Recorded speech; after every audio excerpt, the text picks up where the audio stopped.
왕의 신하의 아들을 고치신 기적이라는 제목으로 하나님의 말씀을 전하도록 하겠습니다. 우리는 이 땅을 살아가면서 자신의 힘으로는 도저히 해결할 수 없는 절박한 한계에 부딪힐 때가 많이 있습니다. 때로는 건강의 한계로, 때로는 물질의 한계로, 때로는 상황이 한계에 부딪혀서 어려움을 겪을 때가 있습니다. 그렇다면 여러분, 이처럼 절박한 한계에 부딪힐 때 우리에게 정말로 필요한 것은 무엇일까요? 그것은 바로 기적입니다. 하나님의 능력으로 그 문제를 해결하는 기적입니다. 그런 의미에서 2025년 한 해 우리 모든 성도님들의 가정과 일터 가운데 기적의 열매가 가득하시기를 예수님의 이름으로 축원드립니다. 오늘 우리가 읽은 본문의 말씀은 예수님께서 갈릴리 가나에서 행하신 두 번째 기적을 소개하고 있습니다. 왕의 신하의 아들이 병들어 죽은 직전에서 고침을 받는 기적의 사건입니다. 놀랍게도 이 사건이 일어났던 갈릴리 가나라고 하는 장소는 이미 우리가 지난 주일에 살펴보았던 것처럼 혼인잔치집에 물이 변하여 포도주로 변하는 기적을 경험했던 곳입니다. 46절은 이렇게 기록하고 있죠. 예수께서 다시 갈릴리 가나에 이르시니 전에 물로 포도주를 만드신 곳이라 왕의 신하가 있어 그의 아들이 가브나움에서 병들었더니. 여러분, 혼인잔치집에 결혼식이 열렸습니다. 한참 흥이 돋구어지고 고조되어지는 바로 그 순간에 포도주가 다 떨어지게 된 것입니다. 그 사실을 알고 있던 마리아가 예수님에게 부탁을 하죠. 그때 예수님께서 하인들을 시켜서 물로 포도주를 만드는 기적의 사건을 일으킵니다. 그런데 오늘 우리가 읽은 본문에 보면 바로 그런 물이 변하여 포도주가 변하였던 그 사건이 있었던 그 장소에서 왕의 신하의 아들이 고침받는 기적을 또한 경험하게 됩니다. 여러분, 이것을 보면 기적은 한 번 일어나는 것으로 끝나지 않는다는 것을 알 수 있습니다. 여러분, 기적은 또 새로운 곳에서 지속적으로 계속됩니다. 그런 의미에서 2025년 한 해 동안 여러분들의 가정과 일터와 또 우리 부곡교회 안에 하나님이 주시는 기적의 역사가 가득가득 일어나기를 소망합니다.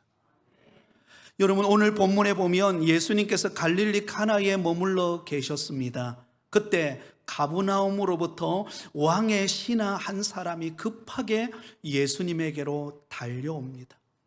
우리 성경 본문에는 왕의 신하라고 표현되어 있지만 원문에 보면 귀족이라고 표현이 되어 있습니다. 그러면 상당히 높은 위치에 있는 왕의 신하라는 것을 알 수가 있죠. 그런데 안타깝게도 그 높은 지위에 있는 그 왕의 신하의 아들이 죽을 병이 든 것입니다. 그런데 여기 이 병이 든 이 아들도 원문에 보면 그 아들이라는 표현으로 되어 있습니다. 다시 말하면 그는 외아들이었다라는 것을 알 수가 있습니다. 하나밖에 없는 외아들. 그 아들이 얼마나 그 가정에서 귀하고 사랑스럽고 소중하겠습니까? 애지중지 키우던 그 외아들이 무슨 병에 걸렸는가는 모르지만 열이 오르기 시작하더니 그만 죽을 지경에 사경을 헤매고 있는 것입니다. 그래서 이 왕의 신하는 너무 다급한 마음으로 가브나움에서 갈릴리 가나에까지 그는 달려옵니다. 여러분, 가브나움에서 가나까지 가는 거리는 약 34km 떨어져 있는 거리입니다. 빨리 달리면 약 한 10시간 정도 걸리는 거리입니다. 그 거리를 단숨에 달려옵니다. 무엇보다도 그가 높은 위치에 있었던 그 왕의 신하가 직접 예수님을 만나러 온다는 것, 그 쉬운 일이 아니죠. 그런데 그만큼 그의 아들의 상황이 지금 심각했다라는 사실을 우리는 유추해 볼 수가 있습니다. 게다가 예수님을 만나자마자 그 왕의 신하가 첫 마디가 무엇입니까? 47절에 이렇게 기록되어 있습니다. 그가 예수께서 유대로부터 갈릴리로 오셨다는 것을 듣고 가서 청하되 내려오셔서 내 아들의 병을 고쳐주소서 하니 그가 거의 죽게 되었음이라. 여러분, 그는 예수님을 만나자마자 다른 인사 다 생략하고 그는 바로 예수님에게 간구합니다. 예수님, 내려오셔서 내 아들의 병을 고쳐주소서. 그가 지금 그만 죽게 되었습니다. 이 아들의 문제가 얼마나 지금 심각한 상황인지를 우리는 알 수가 있습니다. 지체하고 머뭇거리고 인사 나누고 이럴 새가 없는 거예요. 그 아들이 빨리 고침받아야 되겠다라는 그 간절함을 안고 예수님에게 나온 것입니다. 그러자 예수님께서 그 왕의 신하를 향하여 뭐라고 말합니까? 가라, 내 아들이 살아있다. 할렐루야. 가라, 내 아들이 고침받았다. 놀라운 기적의 역사가 일어나게 됩니다. 그래서 여러분, 그 온 가족이 기뻐하며 감격하며 예수님을 믿는 장면이 오늘 본문의 내용입니다. 그렇다면 오늘 본문 속에 소개되는 이 왕의 신하의 아들이 고침받는 기적의 사건을 통해 우리의 삶 속에도 이러한 기적의 은혜를 경험하려면 우리는 어떻게 해야 하겠습니까? 그 방법 3가지를 말씀드리겠습니다. 그 첫 번째 방법은 우리가 가지고 있는 문제를 주님께 내어놓고 간구해야 합니다. 한번 따라하겠습니다. 우리의 문제를 내어놓고 간구해야 합니다. 여러분에게 어떤 어려움의 문제가 있습니까? 내 힘으로 도저히 해결할 수 없는 절박한 한계에 놓여 있습니까? 그렇다면 그 문제를 가지고 주님께로 나오셔서 그 문제를 놓고 우리 하나님 앞에 간절히 간구하는 성도들이 되기를 바랍니다. 46절 47절은 이렇게 기록되어 있습니다. 우리 같이 읽습니다. 예수께서 다시 갈릴리 가나에 이르시니 전에 물로 포도주를 만드신 곳이라. 왕의 신하가 있어 그의 아들이 가버나움에서 병들었더니 그가 예수께서 유대로부터 갈릴리로 오셨다는 것을 듣고 가서 청하되 내려오소서 내 아들의 병을 고쳐주소서 하니 그가 거의 죽게 되었음이라. 여러분, 예수님께서 예루살렘으로 잠시 내려가셨다가 다시 갈릴리 가나로 오셨습니다. 이 갈릴리 가나는 이미 말씀드린 것처럼 바로 혼인잔치집에서 물이 변하여 포도주의 기적의 사건이 일어났던 곳입니다. 그 마을에 예수님이 도착했을 때 그 예수님께서 갈릴리 가나에 오셨다라는 소식이 가버나움에 있는 왕의 신하에게까지 들리게 되었습니다. 그러자 이 왕의 신하는 다른 것 다 내려놓고 그는 예수님을 만나서 자신의 아들의 이 죽음 직전에서 사경을 헤매고 있는 자기 아들의 이 절박한 한계의 문제를 안고 예수님에게로 달려옵니다. 10시간이 넘는 그 거리를 단숨에 달려옵니다. 그리고는 예수님을 만나자마자 그가 고백한 것이 무엇입니까? 내려오셔서 내 아들의 병을 고쳐주소서 하니 그가 거의 죽게 되었습니다. 여러분, 한번 생각해 보세요. 이 왕의 신하, 굉장히 높은 위치, 아마 왕으로부터 가장 인정받고 칭찬받는 그 높은 위치에 있는 그런 신하였습니다. 왕 외에 그가 누릴 수 있는 모든 권력과 명예와 부귀와 온갖 것을 다 누리며 사는 사람입니다. 근데 그의 인생에 있어서 가장 부족한 것은 뭐예요? 다른 것은 하나도 없어요. 부러운 게 없습니다. 근데 딱 하나, 바로 그의 사랑하는 외아들, 그 아들이 시름시름 앓더니 죽음 직전에 사경을 헤매고 있는 그 문제만큼은 그의 힘으로 해결할 수가 없었습니다. 그 절박한 한계의 문제를 안고 예수님에게로 나옵니다. 만약에 그의 아들의 이러한 죽음의 그 고통의 사경을 헤매는 문제가 없었다면 이 왕의 신하가 예수님에게 나올 수 있을까요? 나올 이유가 없죠. 그는 세상의 높은 위치와 권력과 모든 명예를 누리는 부족함이 없는 사람이기 때문입니다. 그러나 그의 힘으로 스스로 해결할 수 없는 절박한 한계의 문제가 있을 때, 그때 누구를 찾게 되죠? 우리 예수님을 찾아 나오게 됩니다. 그리고는 간절히 예수님에게 부탁합니다. 예수님, 내려오셔서 지금 죽음 직전에 있는 이 아들을, 이 외아들을 살려주십시오. 여러분, 이 왕의 신하는요, 예수님에게로 나올 때 자신의 모든 것을 다 내려놓습니다. 자신의 외부적인 그런 타이틀, 자존심, 체면, 그의 권력, 위상, 그 모든 것을 다 내려놓고 오직 예수님만 바라보고 예수님께 간청하며 도움을 구하고 있습니다. 아마 이 일이 요즘 이 시대에 일어났다면 어떨까요? 왕의 신하가, 총망받는 그런 왕의 신하가 예수님을 찾아온 그 사실이 여러분 신문 대서특필로 여러분 나오지 않겠습니까? 또 TV나 요즘 같으면 유튜브가 워낙 발달되어 있으니까요, 유튜브에서 생방송 라이브로 여러분 이 왕의 신하가 예수님을 만나는 그 장면을 실시간으로 아마 보여주었을 것입니다. 그러나 이 왕의 신하는 다른 게 보이지 않았어요. 자신의 아들, 이 절박한 한계에 놓여 있는 자기 아들을 살려야 되겠다라고 하는 그 절박한 문제를 안고 모든 자존심, 형식, 체면을 다 내려놓고 오직 예수님만 바라보고 우리 예수님에게 간구하고 있는 것입니다. 예수님, 내려오셔서 내 아들의 병을 고쳐 주옵소서. 사랑하는 성도 여러분, 우리가 예수님께로 나아올 때, 우리 인생의 절박한 한계의 문제를 안고 우리 예수님에게로 나올 때 우리의 모든 체면과 명예와 지위와 자존심을 내려놓으실 수 있기를 바랍니다.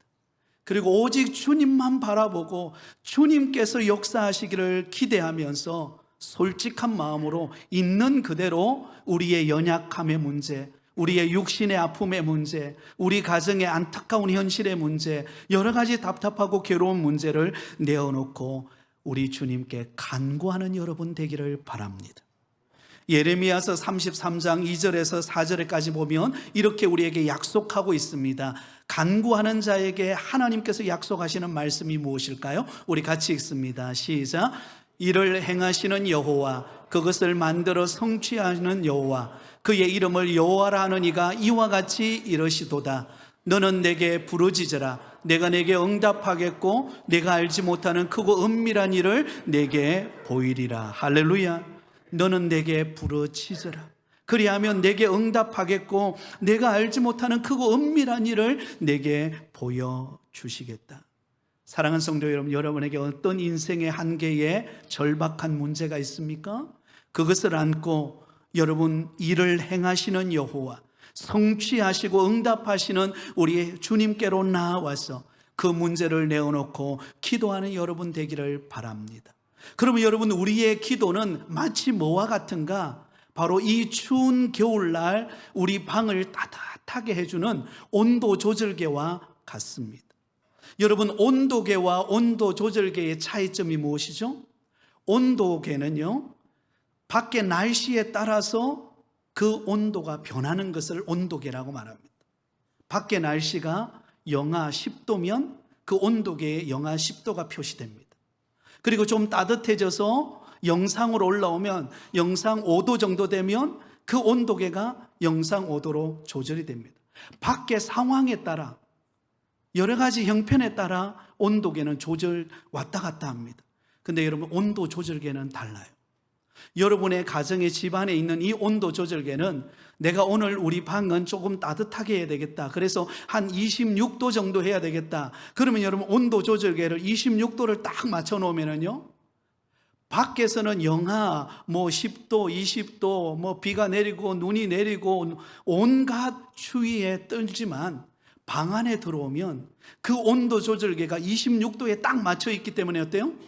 그곳에는 따뜻함을 느끼는 것입니다. 그곳에는 평안을 느끼는 것입니다. 그곳에는 쉼을 누리게 되는 것입니다. 우리의 기도가 온도 조절계의 역할을 합니다. 우리의 인생의 절박한 한계가 부딪힐 때 여러분, 우리는 당황하게 됩니다. 이거 어떻게 해야 될까? 너무나 힘든 문제고 내 힘으로 해결할 수 없는 절박한 문제 앞에서 우리는 낙심이 되고 좌절이 되고 절망이 됩니다. 상황에 따라 우리 마음이 감정이 왔다 갔다 합니다. 이것은 온도계를 쫓아가는 모습입니다. 그러나 우리가 하나님 앞에 간구하고 기도하면 하나님께서 저와 여러분의 마음을 온도 조절계를 다 평강의 온도로 딱 맞춰 놓기 때문에 아무리 밖의 상황은 어렵고 한계에 부닥치고 내 상황은 도저히 해결될 수 없는 것 같은데 여러분, 주께서 우리 마음에 따뜻한 평안을 주세요. 그래서 그것을 이겨내게 하시고 기적을 경험하게 하시는 하나님이신 줄 믿으시기를 바랍니다. 베드로전서 5장 7절에 보면 이렇게 말씀합니다. 같이 읽습니다. 너희 염려를 다 주께 맡기라. 이는 그가 너희를 돌보심이라. 할렐루야. 여러분에게 있는 지금 어떤 어려움의 한계가 있습니까? 그 문제를 하나님께 내어드리고 맡기시고 간구하시기 바랍니다. 하나님이 도우시고 은혜 베푸시고 기적의 문을 여시는 역사가 있을 줄 믿습니다. 두 번째 비결이 있습니다. 두 번째 비결은 우리가 구한 것을 응답하신다는 믿음을 가지시기 바랍니다. 한번 따라하겠습니다. 우리가 구한 것을 응답하신다는 믿음이 있어야 합니다. 여러분, 우리가 기도할 때마다 찾아오는 우리 마음속의 의심이 뭘까요? 과연 주님은 내 기도 들어주실까? 이 한계에 부딪히고 절박한 상황 속에서 과연 주님은 이 문제를 해결하여서 나에게 응답의 문을 열어주실까? 여러분, 그 의심이라고 하는 것이 우리 마음속에 찾아와서 흔들어 놓습니다. 자, 예수님께서 오늘 이 왕의 신하가 예수님에게 찾아와서 도움을 요청했을 때 예수님께서 하신 말씀이 있습니다. 48절입니다. 예수께서 이르시되 너희는 표적과 기사를 보지 못하면 도무지 믿지 아니하리라. 자, 여러분, 지금 왕의 신하가 예수님에게로 찾아와서 예수님 내려와서 오셔서 내 아들의 병을 고쳐달라고 요청했을 때 예수님께서 하신 말씀이에요. 너희는 표적과 기사를 보지 못하면 도저히 믿지 아니하리라. 여러분, 이 말씀은 왕의 신하의 개인에게도 해당되는 말씀이기도 하지만 지금 이 왕의 신하가 예수님에게 간청하고 있는 그 모습을 지켜보고 있는 소문을 듣은 수많은 사람들이 몰려와서 과연 그 결과가 어떻게 될까? 의심 반, 믿음 반 흔들리고 있는 주변 사람들의 모습을 바라보면서 예수님께서 하신 말씀입니다. 예수님께서 너희는 표적과 기사를 보지 못하면 도무지 믿지 아니하리라. 어떤 여러분, 예수님의 마음속에 약간 실망이 담겨 있는 그런 표현입니다. 표적과 기사를 통해서만 믿음을 갖는구나 라고 하는 실망 섞인 의미이기도 하지만, 그러나 여러분, 정말 주님께서 원하시는 것은 무엇인가 하면 바로 우리 가운데 표적과 기사가 나타남으로 믿는 것도 있지만 그보다 더 큰 믿음은 어떤 믿음이에요? 보지 않고 믿는 믿음이에요. 우리가 기도하고 소망하고 지금 환경은 변하지 않았어요. 상황은 바뀌지 않았습니다. 그럼에도 불구하고 나의 기도를 들으시고 내 삶을 주관하고 계시는 그 주님이 온전히 내 삶을 다스리시고 그 문제를 해결해 주실 수 있는 분이라는 것을 믿는 믿음을 가지는 것을 우리 주님은 귀하게 보시는 줄 믿습니다. 그러면 여러분, 그 믿음을 가질 때 그 믿음이 우리에게 현실로 나타나는 것입니다. 자, 여러분, 이러한 모습을 보였던 사람이 바로 예수님의 어머니 마리아였습니다. 지난 주일에 우리가 살펴보았죠. 포도주가 다 떨어진 것을 예수님의 어머니가 보고 알았습니다. 그리고는 예수님에게 요청합니다. 요한복음 2장 예수님에게 포도주가 다 떨어졌다라고 요청하죠. 그때 예수님께서 하신 말씀을 한번 들어보세요. 요한복음 2장 4절입니다. 예수께서 이르시되 여자여 나와 무슨 상관이 있나이까? 내 때가 아직 이르지 아니하였나이다. 여러분, 예수님의 대답이 긍정적이에요? 아니면 이루어질 수 없다는 이야기입니까?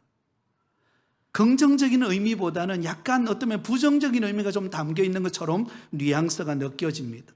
그럼에도 불구하고 여러분, 예수의 어머니가 하인들에게 했던 말을 한번 들어보세요. 5절입니다. 요한복음 2장 5절입니다. 우리 같이 읽습니다. 시작. 그의 어머니가 하인들에게 이르되 너희가 무슨 말씀을 하든지 그대로 하라 하니라. 아멘. 여러분 보세요. 예수님의 반응은 긍정적이지 않았습니다. 여자여 나와 무슨 상관이 있나이까? 내 때가 아직 이르지 아니하였나이다. 여기서 말하는 내 때는 바로 예수님의 고난 받으시고 십자가에 못 박혀 죽으시고 죽으신 지 사흘 만에 부활하심으로 이루시는 구속의 완성된 사역을 말합니다. 그러나 지금은 그때가 아니라는 거죠. 그럼에도 불구하고 예수님의 어머니 마리아는 무엇을 믿었어요? 예수님이 이 포도주가 떨어진 이 가정 속에 우리 주님께서 필요를 공급하실 것을 믿고 고백하는 것입니다. 하인들에게 너희에게 무슨 말씀을 하든지 그대로 하라. 어떤 일이 벌어지죠? 그 믿었던 대로 물이 변하여 포도주의 기적이 일어난 줄 믿습니다. 그러면 여러분, 우리는 하나님 앞에 믿음으로 구하고 지금 현실이 변하지 않고 상황이 바뀌지 않고 여전히 내 환경은 절박해요. 여전히 내 지금 몸은 아파요. 여전히 내 상황은 다 막혔어요. 그때 우리 마음속에 드는 생각은 무엇입니까? 의심과 불안입니다. 이거 응답되겠나? 이러다가 큰일 나는 것 아니겠나? 그런데 여러분, 그 상황 속에 우리가 하나님 앞에 기도하고 맡겼다면 하나님이 이루실 것을 믿으시기 바랍니다. 또 한 여인이 있었습니다. 마태복음 15장에 보면 가나안 여인이었습니다. 이 가나안 여인이 예수님에게로 나와서 간절히 간청합니다. 다윗의 자손 예수여, 나를 불쌍히 여기소서. 내 딸이 흉악한 귀신이 들렸나이다. 그런데 그 말을 듣고도 예수님은 아무 반응도 하지 않습니다. 여러분, 우리가 기도할 때 주님께서 아무런 반응을 하지 않을 때가 있죠. 상황을 바뀌기는커녕 오히려 아무런 상황의 변화가 없는 거예요.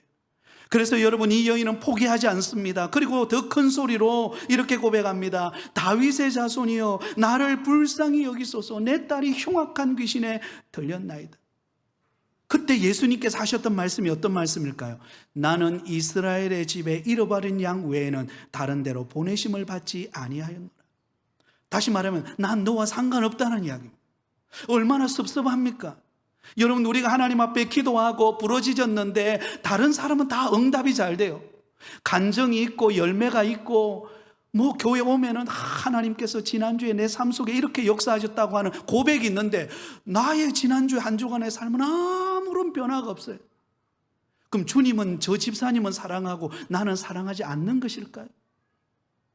그런데 여러분, 이 가나안 여인은요, 그럼에도 불구하고 예수님에게 간청합니다. 주여, 저를 도와주십시오.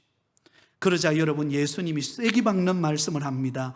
자녀의 떡을 취하여 개들에게 던짐이 마땅하지 아니하니라. 여러분, 이 여인의 입장에서 볼 때 얼마나 자존심이 상합니까? 아니, 나를 모처럼 여긴다고요? 입에 담기도 부끄러운 그런 욕처럼 여겨지는 것처럼 내가 소외당하고 자존심이 상하는 상황에 부딪힙니다. 그런데 여러분, 이 여인은 어떤 믿음이 있었을까요?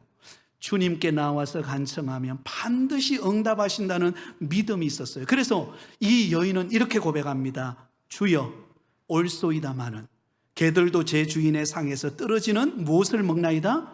부스러기를 먹나이다. 무슨 말씀입니까? 주님, 부스러기 은혜라도 괜찮습니다. 주님, 저는 믿습니다. 주님이 나의 삶 속에, 우리 가정의 이 절박한 환경 속에 우리 주님께서 역사하셔서 기적을 일으키고 부스러기 은혜만 주셔도 우리 딸이 고침받을 줄 믿습니다. 이 고백이에요. 그러자 예수님이 깜짝 놀랍니다. 그리고는 이 여인을 향하여 이렇게 말합니다. 내 믿음이 크도다. 내 소원대로 되리라. 할렐루야. 사랑하는 여러분, 안 될 것 같죠? 막힌 것 같죠? 그러나 여러분, 끝까지 주님을 신뢰하고 기도하고 의지하시기 바랍니다. 하나님이 우리 가운데 기적의 문을 여실 것입니다. 안 되는 것 같은데 되게 하실 것입니다. 히브리서 11장에 보면 믿음은 바라는 것들의 실상이요 보지 못하는 것들의 증거니 선진들이 이로써 증거를 얻었느니라. 지금은 보이지 않아요. 지금은 아무것도 안 보여요. 안개가 가득하게 앞을 가리고 있어요.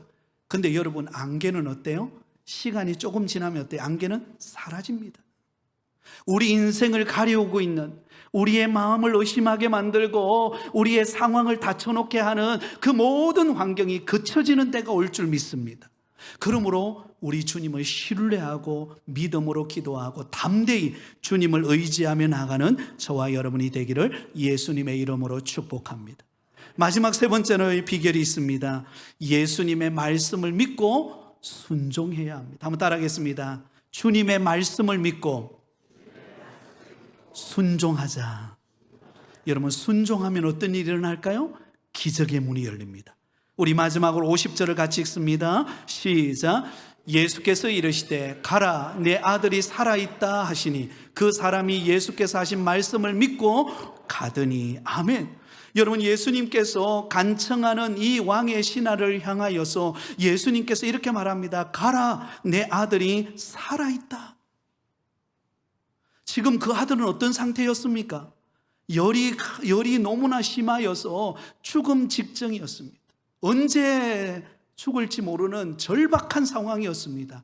그런데 예수님께서 그 왕의 신하의 간청을 듣고는 가라, 내 아들이 살아있다, 살아났다는 것입니다. 고침받았다라는 것입니다. 여러분, 그 말을 믿고 여러분, 이 왕의 신하가 자기 집으로 가버나움으로 갑니다. 그런데 내려가는 도중에 누구를 만나죠? 그 집의 하인을 만나게 되죠. 그때 자기 아들이 고침받았다라는 사실을, 그 소식을 듣게 됩니다. 믿음으로 주님께서 살아났다는 그 믿음을, 그 고백을 듣고 그는 믿음으로 순종하여 자기 아들에게로 간 것입니다. 그러자 여러분, 고침받고 회복되어진 기적의 역사가 일어나게 된 것을 볼 수가 있습니다. 그러면 묻습니다. 우리 아들이 언제쯤 살아났느냐고.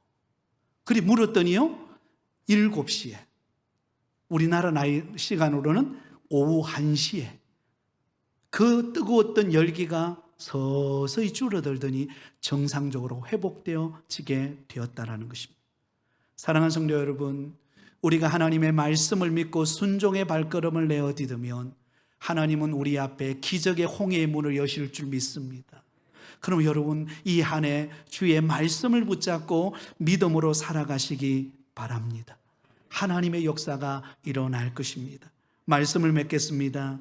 왕의 신하의 아들, 그 외아들이 죽음의 사경을 헤매고 있는 그 아들의 문제를 안고 예수님에게로 나와 간청하며 기도했을 때, 반드시 응답하실 것을 믿고 간청했을 때 우리 주님께서 그를 살리시고 믿음으로 순종해 가는 도중에 기적을 경험했습니다. 2025년 한 해 이런 기적의 문이 열리기를 원합니다. 그러면 여러분, 어떤 어려움의 문제가 있다 할지라도 우리 주님 앞에 내어놓고 기도하며 주님의 약속의 말씀을 믿고 달려가는 가운데 하나님께서 행하시는 놀라운 기적을 맛보는 한 해가 되시기를 예수님의 이름으로 축원드립니다.